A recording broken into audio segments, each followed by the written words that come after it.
Avis vascular centre మన దేశంలోనే the best varicose vein hospital. In fact నాకు ఎవరైనా క్యారెక్టర్ చెప్పినప్పుడు నాకు నచ్చినప్పుడు I already imagine how I'm going to do it. I don't have to think about it. అది వచ్చేస్తుంది నాకు. బట్ అన్ఫార్చునేట్లీ మనకు అన్ని అవకాశాలు రావు. ఇప్పుడు ఆ మాటకు వస్తే దేవరాలో నేను చేసింది ఉంది చూసారా, అది నాకు జోగులమ్మ. నేను ఆ టైంలో డెఫినెట్గా నేను డైరెక్టర్తో చాలా ఇంప్రెస్ అయ్యాను. కారణం ఏంటంటే వాళ్ళు దానికి ముందు మంత్రసాని అని ఏదో పేరు పెట్టారు. అది విన్నప్పుడంతా నాకు కోపం వచ్చేది. మంత్రసాని అంటే మన తెలుగు భాషలో మిడ్ వైఫ్ అంటే పురుళ్ళు పోసే ఆమె కదా, మన చిన్నోళ్ళల్లో విలేజెస్లో ఆమె ఉండేది. నన్ను ఏంటిది ఆ క్యారెక్టర్ కాదు కదా, వీడేదో దైవ సమానం అట్లా అట్లా అంటున్నారు కదా, వాడికి అన్నీ తెలుసు, జరగబోయేది ఏంటో తెలుసు, అలా చెప్తున్నారు కదా అంటే నన్ను సరిగ్గా చెప్పండి. ఈ లోపల వాళ్ళు కింద నిన్న పైకి ఎక్కడో ఎక్కిచ్చేసేవాడు, అక్కడ కింద నుంచి నాకు షాట్లు ఉండేవి జనరల్గా. సరే కింద నుంచి ఆ మంత్రసాని అంటే నేను పలకను, మీరు మంత్రసారిని ఎన్ని చెప్పినా సరే నేను మాత్రం పలకను అంటే ఏంటమ్మా అన్నారు.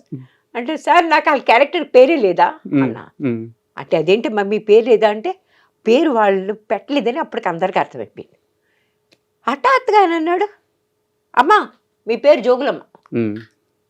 ఐ వాజ్ సో ఇంప్రెస్డ్, ఎందుకంటే సో యాప్ట్ కదా ఆ క్యారెక్టర్కి. జోగులు జోగి, పైగా జోగుల అమ్మ కాదు జోగుల ఆయన పెట్టిన దాన్ని బట్టి I was very impressed with it. So he's quick thinking, గొప్ప రైటర్ మేడం ఆయన. నేను ఇక్కడ అంటే నేను షార్ట్కి తయారుగా ఉన్నాను, ఉడిక సరదాగా అన్నాను. నేను చెప్తాను సార్ సరే అని సరిగ్గా మీరు పేరు తీసుకుంటే కానీ నేను షార్ట్ ఇవ్వను, ఏదో పిచ్చవాడు వాగాను. వాగితే దానికి వెంటనే ఆయన అట్లా చెప్పారు. So I was very impress with that. అది నాకు యాజ్ ఎ క్యారెక్టర్ అంత గొప్ప క్యారెక్టర్ ఏముంది దానిలో, నేను ఇటు నుంచి నడిచేళ్ళని అటు నుంచి ఇటు వచ్చాను అంతే కదా. కానీ దానిలో ఆయన నాకు ఏమి ఎక్స్ప్రెషన్ కావద్దు అనుకున్నాడు. He said I don't want any expression on your face, you have to walk like it doesn't make any difference to you. నీకు ఎక్కడేం జరుగుతున్నా సరే దాని గురించి నువ్వు రియాక్ట్ అవ్వకూడదు. ఇంతమంది శవాలను చూసినప్పుడు కూడా ఈ శవాలు ఇట్లాగ వచ్చేసాయా, ఇట్లా జరుగుతున్నా తెలుసు, మరి జరిగింది, ఆ రకం ఫీలింగ్ ఉండాలి అంతేగాని అది ఎక్కువ రాకూడదు మొహం మీద. It's not easy to do it. కొంచెం ఎక్స్ప్రెషన్ వచ్చేస్తుంది కదా, అది రాకుండా చేయడం కొంచెం కష్టమే. ఒక్కసారి ఏదన్నా చేయడం ఈజీ, ఏమి చేయకుండా ఉండడం కష్టం. అది that's what happened with me. ఇప్పుడు సీతామహాలక్ష్మి అట్లా కాదు, Sitamahalakshmi most of it is my. ఆ మొత్తం నేను చేసిందంతా కూడా నేనే, ఆ ఏడుపు సీన్ తప్పితే. అదొకటి ఇంకొకటి ఉంది ఒక సీన్ దానిలో, అసలు నువ్వు అక్కడే ఎందుకు వెళ్ళావే అని తిడతాడు. తిడుతుంటే మరి అక్కడ వెళ్ళకపోతే ఎట్లా, పక్కన పేడ ఉంది, పేడను తప్పించుకో. ఆయన అన్నాడు ఆ పేడను తప్పించుకోవడం నువ్వు షార్ట్లో చేసి చూపించమన్నాడు, ఏదో అప్పుడే పేడను తప్పించుకుంటున్నట్టు. అది నాకు కుదరట్లేదు, ఆయన చేసి చూపించాడు. ఇట్లా చేయమన్నాడు, ఇట్లా తప్పని అట్లా దాని చేశాను. These are the only 2 things. అదవద్దు ఆ ట్రైన్ తొయ్యడాలు అవన్నీ నా సొంతవే, చెప్పులు వేసుకుని పిచ్చగా నడవడాలు అవన్నీ నేను సొంతగే. I just enjoy doing that character. అంటే మీ కెరీర్కి సంబంధించి ఇంకొన్ని క్వశ్చన్స్ ఉన్నాయి, అలాగే సీతామహాలక్ష్మికి సంబంధించిన కొన్ని క్వశ్చన్స్ ఉన్నాయి. అయితే వీటిలోకి వెళ్ళే ముందు యాక్చువల్గా నేను లాస్ట్లో అడదాం అనుకున్నాను, దేవర ప్రస్తావన వచ్చింది కాబట్టి ఒక ఇంపార్టెంట్ క్వశ్చన్ ఉంది మేడం, అందుకని ముందే అడిగేస్తున్నాను. చెప్పండి. ఈ మధ్యకాలంలో దేవర 2 ఉండదు అని అనుకుంటున్నారేమో, ఖచ్చితంగా ఉంటుందని ఏకంగా జూనియర్ ఎన్టీఆర్ గారు స్టేజ్ మీద ప్రకటించారు. అయినప్పటికీ కూడా దేవర 2 ఉండదు ఉండదు ఉండదు అని చెప్పి చాలామంది ఒక నెగిటివ్ క్యాంపెయిన్ చేసేస్తున్నారు. దేవర 2లో మీది చాలా ఇంపార్టెంట్ క్యారెక్టర్, దేవర 2 ఉండబోతుందా ఉండట్లేదా మీకు తెలిసి ఏమైనా క్లారిటీ ఉందా? నేను అనుకోవడం వాళ్ళు తీయదలుచుకున్నారండి, కాకపోతే వాళ్ళు కొన్ని ఫిజికల్ ప్రాబ్లమ్స్ ఉన్నాయి.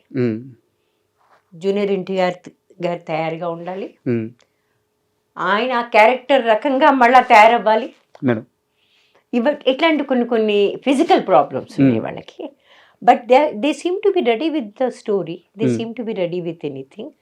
And I'm actually waiting for it. ఎందుకంటే వాళ్ళు నా క్యారెక్టర్కి క్లారిటీ ఆ సినిమాలో ఇస్తామని చెప్పారు. I'm hoping. But other than that ప్రతి వాళ్ళకి వాళ్ళ ప్రాబ్లమ్స్ ఉంటాయి కదా, మేడం చెప్పలేం. మీకైతే అఫిషియల్గా ఎలాంటి అనౌన్స్మెంట్ లేదు కదా మేడం, ఉండదు తీయట్లేదని మీకైతే ఎవరు చెప్పలేదు కదా? చెప్పలేదు కానీ నాకు తెలుసు కొద్ది గొప్ప వాళ్ళు తీయదలుచుకున్నారు. ఉంటుంది ఖచ్చితంగా. తీయదలుచుకున్నారు. నేను చెప్తున్నాను కదా, వాళ్ళు తీయదలుచుకున్నారు. But they have all the intentions of doing it. And Sitamahalakshmi విషయానికి వస్తే మేడం, కాట్రగడ్డ మురారి గారు అంటే మేము ఆయన సినిమాలు థియేటర్కి వెళ్ళి చూడకపోవచ్చు, టీవీలో చూసిన వయసు మాది. కానీ మా పెద్దవాళ్ళు కాట్రగడ్డ మురారి అంటే ఎంత స్ట్రిక్ట్గా ఉంటారు సినిమాల విషయంలో, పాటల విషయంలో ముఖ్యంగా ఎంత ఫోకస్డ్గా ఉంటారు. అండ్ ఈ మధ్యకాలంలో ఒక యాక్టర్ని ఇంటర్వ్యూ చేస్తున్నప్పుడు వారు చెప్పిన మాట ఏంటంటే, సినిమా ఇండస్ట్రీలో షూటింగ్ అంటే సెట్లో కాట్రగడ్డ మురారి గారి సెట్లో మాత్రమే ఆ సైలెన్స్ ఉంటుంది, ఆ క్రమశిక్షణ ఉంటుంది అని చెప్పి ఆయన గురించి నేను ఇప్పుడు వరకు విన్నంత వరకు గొప్పగానే విన్నా కాట్రగడ్డ మురారి గారి గురించి. మీ సీతామహాలక్ష్మి సినిమా విషయంలో కాట్రగడ్డ మురారి గారికి మీకు మధ్య కొంత నేను గొడవలు ఉన్నా కానీ చిన్న చిన్న సంఘర్షణలు నడిచిని, కరెక్టా కాదా? చిన్న చిన్నవి కాదండి, చాలా సంఘర్షణలు ఉన్నాయి. చాలా ఉన్నాయా? చాలా ఉన్నాయి. ఏ రకంగా అంటే ఆ సినిమాకి నేనే కావాలని అనుకున్నాడు. సరే ఫోన్ వచ్చింది, ఫోటోలు పంపించమన్నారు, నేను ఫోటోలు పంపించాను. అలాగే మీరే చేద్దాం అన్నారు. ఇక్కడికి వచ్చినప్పుడు వచ్చి ఒకసారి విశ్వనాథ్ గారిని కలుసుకోమన్నారు. నాకు సరిగ్గా గుర్తులేదు, నాతో ఇంకెవరో కూడా వచ్చారు, రాఘవేంద్రరావు గారు, ఇంకెవరో ఒక ఆయన. ఈ మధ్య తెలిసింది అశ్విని దత్ గారు వచ్చారంట. ఆయనే చెప్పారు. అమ్మ విశ్వనాథ్ గారి ఇంటికి నాతో కలిసి మీరే. సరే మేము ముగ్గురు కలిసి వెళ్ళాం అనమాట. వెళ్తే వాళ్ళ I still remember. Madam sorry to interrupt you, ఇక్కడ నాకు చిన్న డౌట్ ఉంది. ఆ సీతామహాలక్ష్మి సినిమా టైటిల్స్ పడేటప్పుడు ప్రొడ్యూసర్గా మురారి అని చెప్పి పక్కన నాయుడు అని పడుతుంది. అవునండి, వాళ్ళ కజిన్. ఓకే. అసలు చాలా వరకు దురభిప్రాయాలు ఆ నాయుడు గారి వల్లే వచ్చాయి. ఓకే. ఎందుకంటే ఆయన రకరకాల చిన్న చిన్న మోసాలు చేస్తూ ఉండేవాడు. ఆ పేరు బహుశా ఇతని మీద పడేది, మురారి గారి మీద ఆ టైంలో స్పెషల్గా. ఆ తర్వాత మురారి బికేమ్ స్ట్రాంగ్, ఎందుకంటే చాలా చిన్న బడ్జెట్లో తీశాడు కదా. షూటింగ్లో ప్రతి దానికి తను చాలా ముందుండి ఆ అమ్మాయి ఏ నగలు వేసుకోవాలి, ఆ అమ్మాయి ఎలాంటి చీర కట్టుకోవాలి, ఆ అమ్మాయి ఎలా ఉంటే బాగుంటుంది, ఆ అమ్మాయి ఇది ఎట్లా ఉంటే బాగుంటుంది, జుట్టు ఎలా ఉంటే బాగుంటుంది, కళ్ళకి ఎంత కాటుకు పెడితే బాగుంటుంది, అన్నీ చూసుకునేవాడండి.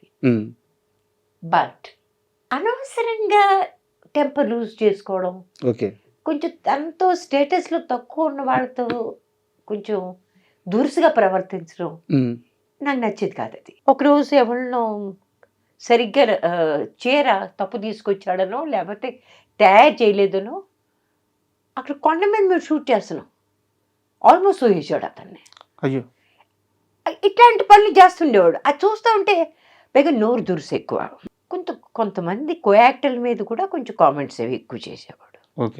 But that's his nature. As a producer తనంత కమిటెడ్ ప్రొడ్యూసర్ ఇంకొకళ్ళు లేడు. ఇప్పుడు కూడా చెప్తాను, he was one of the bestest ever producers I have ever worked with as far as the film making is concern. దానిలో పాటలు కానీ దానిలో మ్యూజిక్ కానీ మా దేవంతో ఎట్లా మా మామ అని ఫ్రెండు రాసేవాళ్ళు, ఎవరెలా రాయాలి, ఏ రాగంలో ఏ పాట బాగుంటుంది, ఇవన్నీ తెలుసండి. చాలా అద్భుతమైన మైండ్. బట్ సమ్వేర్ ఒక వికెట్నెస్ ఉంది, ఒక సుపీరియర్ ఫీలింగ్ ఒకటి ఉంది. అది మీకు నచ్చేది కాదు? అది నాకు నచ్చేది కాదు. నేను అంటాను, మనల్ని బాగా ఇరిటేట్ చేసేంత తెలివి తక్కువగా ఎవరైనా చేస్తే వాళ్ళు మాట అంట ఏంటయ్యా అర్థం లేకుండా, అంతేగాని వాళ్ళు కొట్టడాలు తిట్టడాలు అనవసరం కదా. అది దట్ వాజ్ మై పాయింట్. దాని గురించి చెప్తాను. అది అతనికి నచ్చేది కాదు. ఈ అమ్మాయి ఒక అమ్మాయి అయ్యి ఉండి నాతో ఇలా మాట్లాడుతుంది కదా, అదొక పెద్ద గాయమైంది. అవుతూ ఫైనల్ గాయమైందంటే అతను నేను తెలుగు మాట్లాడలేను అన్నారు. ఎందుకంటే కొంచెం ఇంగ్లీష్ ఎక్కువ మాట్లాడేదాన్ని. నేను క్యారెక్టర్ చేయగలిగినప్పుడు తెలుగును మాట్లాడలేను. అంతే కదా. తెలుగు ఆ రకంగా విలేజ్కి ఎందుకు మాట్లాడలేదు? దానికి జంధ్యాల గారి కారణం నా తర్వాత తెలిసింది. జంధ్యాల గారు మరీ బ్రాహ్మణికం, మా అమ్మాయి మరీ బ్రాహ్మణులా మాట్లాడుద్ది, ఆ అమ్మాయితో మాట్లాడొచ్చు, మనం డబ్బింగ్ చెప్పిద్దాం అన్నట్ట. ఒప్పేసుకున్నాడు. నేను నా ఖర్చులతో బొంబాయి నుంచి ఇక్కడికి వచ్చాను. ఇక్కడ కాదు, సారీ, మద్రాసు వచ్చాను. చెన్నై వస్తే వాడు చేయడం నన్ను. విశ్వనాథ్ గారు, అమ్మా వదిలేయమ్మా, తెక్కాడు, ఎందుకు వాడుతూ వదిలే, ఏమవ్వదు, దీనివల్ల నీకేమీ చెడు రాదు, వదిలే. ఆయన విసిగెత్తిపోయాడు అనమాట. అప్పటికే he was feeling so bad for me. ఎందుకంటే ఫిల్మ్ ఇన్స్టిట్యూట్ అమ్మాయిని డబ్బింగ్ చేయనివ్వట్లే. సో ఆ తర్వాత కూడా సినిమాకి ఎన్నో ఫంక్షన్స్ జరిగాయి, ఒక్కదానికి పిలవలేదు నన్ను. సో దీనికి అతనే కారణమో ఎవరి కారణమో నాకు తెలీదు. But these are the problems. And for more videos, Please subscribe to iDream. Please subscribe to iDream. Please subscribe iDream. And please subscribe to iDream. For more videos, subscribe to iDream. please like, share, and subscribe to the channel. Congratulations, iDream. Subscribe to iDream. Subscribe to iDream. So subscribe to iDream Media. iDream team అందరికి huge congratulations. Please subscribe iDream Media. Please subscribe to iDream. Subscribe iDream. Please subscribe to iDream. iDream అంటే నా కళల ఛానల్ను subscribe చేసుకున్న నోరు తిరుగుతలేదు, మీరైతే గంట గుర్తు కొట్టండి. For more such videos, please subscribe to iDream. Subscribe to iDream. Please subscribe to iDream. Please subscribe iDream Media. Please do subscribe to iDream. Please subscribe to iDream Media. For best entertainment and information, please subscribe iDream. And don't forget to subscribe to iDream.